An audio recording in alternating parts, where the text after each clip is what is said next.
Hello, this is Mr. Chabry, and we are here with another narrated Pokemon battle. So, this is a battle against Bubble 912, the same opponent as my last narrated Pokemon battle, and this is basically the rematch. We're doing a double battle. My opponent brought pretty much the same team. I wanted to switch it up a little bit, maybe. That's what I'm going to do. I'm going to lead with my Weavile and my Braviary. If you watch my March International Challenge, you know this Braviary is choiced scarfed. So I'm going to fake out the Raichu right off the bat because I do not want Raichu going for something to hit my Braviary as hard as it can. So I'm going to do that. And with my Braviary, I'm going to get rid of Excadrill right off the bat because that thing's a pretty big threat. Especially to my Weavile. I would like to have Weavile with some more survivability, and that thing could become a problem later on. But here's where things get kind of dicey. There are two electric types on the field, and I have my flying type Braviary, and he's locked into superpower, so that's not going to do much to Tapu Koko. It might do a little bit to Raichu, but I wouldn't risk staying in. So what I'm going to do is swap into my Swampert, expecting an electrical move, and of course, we're going to get hit with Discharge. Unfortunately, Weavile will be paralyzed and become fully paralyzed, meaning it doesn't get to go for a knockoff on the Raichu, which... Actually, no, it was Icicle Crash aimed at Tapu Koko. That's what I was going to try to do. Try to get rid of Tapu Koko because that thing is a threat. And unfortunately, we're going to lose our Weavile there to another Discharge. Swampert does not care. It's a ground type. Raichu will go for Him Power. I'm assuming Ice because it wasn't super effective. I'm just going to go for Earthquake because right here we have two electric types. And they're both really big threats. I need to hit them as hard as I can. We take out Raichu, but... Tapu Koko is still a huge threat. Unfortunately, since I didn't get to go for Icicle Crash, the thing will survive the Earthquake, and it's going to be here a little bit longer. It's going to be a bigger problem than what I would have hoped. So now my opponent's going to bring in the Mega Sceptile, and it's pretty clear that I see the tactic, Discharge Mega Sceptile. It's the same tactic that I'm hoping to employ because... If you notice the team preview, I've got my own Sceptile. It's a Mega Sceptile.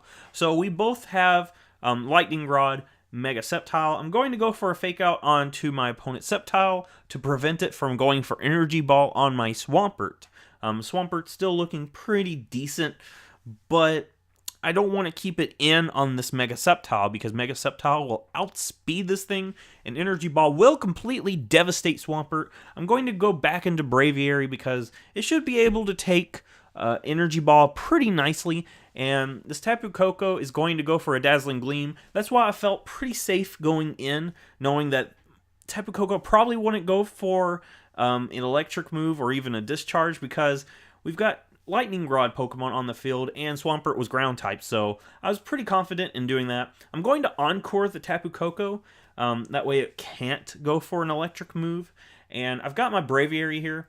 Sceptile is going to go for a Detect, and it's going to prevent me from going for Brave Bird onto that Sceptile. I'm going to go for Protect on my own Raichu because I didn't want to take any damage from a possible Dazzling Gleam, but my opponent's going to bring in Gastrodon, and the Detect will prevent the Brave Bird. Here, I'm going to bring in my own Sceptile, and what I was thinking my opponent would probably do is swap out his own Sceptile into Tapu Koko or something. But my opponent actually stays in, and I actually aim towards the Gastrodon, expecting, I don't know, a switch.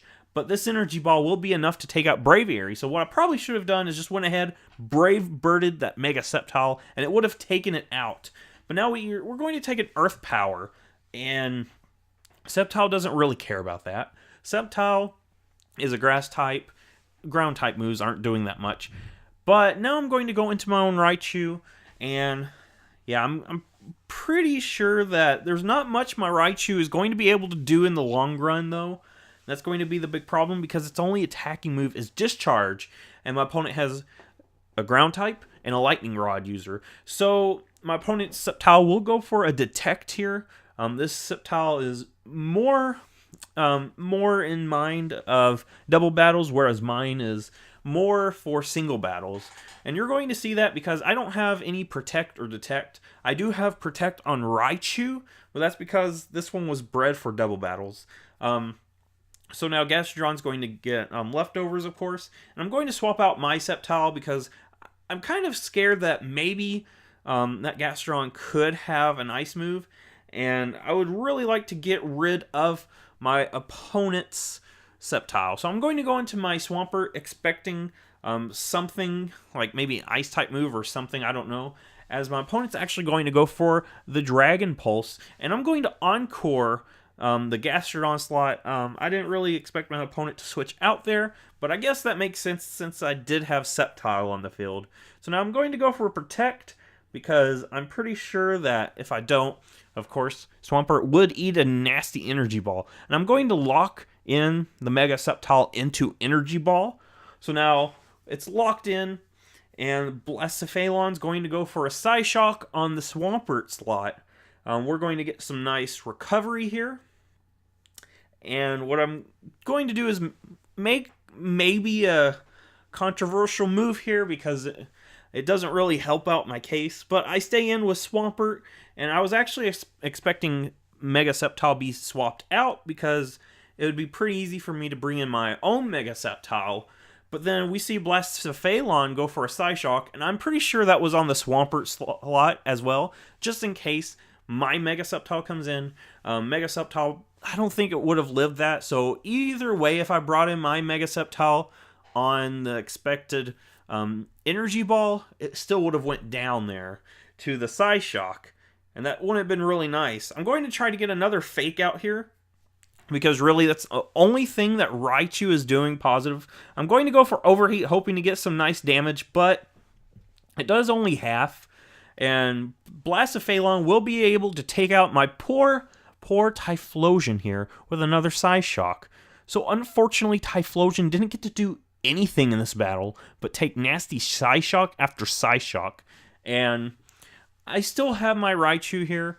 Of course, Raichu's not going to be doing anything. And my other Pokemon, my other last Pokemon, is this Mega Sceptile. So things are not looking good for me at all, because Mega Sceptile is going to have a hard time facing down both of these. What I wanted to do here is get Giga Drain, so that way I can get some, extra health back. But what I probably should have done was went after the Blacephalon there. That's another kind of, mistake type move I did. I think the biggest one, however, was earlier on with the Braviary not going Brave Bird on my opponent's Sceptile. But of course, seeing that Psyshock would have been enough to take out my Sceptile there, of course it would have went down probably earlier. It probably would have went down. My Mega Sceptile does not have the best bulk. And now my opponent's going to swap out the Blacephalon and bring in the Tapu Koko, and there's not much I can do at this point. I'm going to go ahead and just go for Discharge, but my opponent's going to bring in his own Mega Sceptile here, and it's just going to give some more special attack to that Sceptile. Of course, we're going to hit the Tapu Koko, but it doesn't, Tapu Koko actually survives that. As we saw earlier, it survived an Earthquake from a Swampert. So, yeah, it might have some bulk investment, I would say, but my opponent's going to go for his own Discharge, and I think the main reason my opponent did that was to get some more special attack onto that Mega Sceptile, because, of course, it wouldn't have done anything to my Raichu, and at this point, Raichu couldn't even do anything to my opponent's Mega Sceptile, so it was pretty clear that I lost there at the end. Good game, Bubbles. I won the first battle, you won the second battle, and maybe we'll have a tiebreaker sometime, Bubble. 9-12. So, if you like this, give it a thumbs up, subscribe, and I will see you in the next Pokemon video.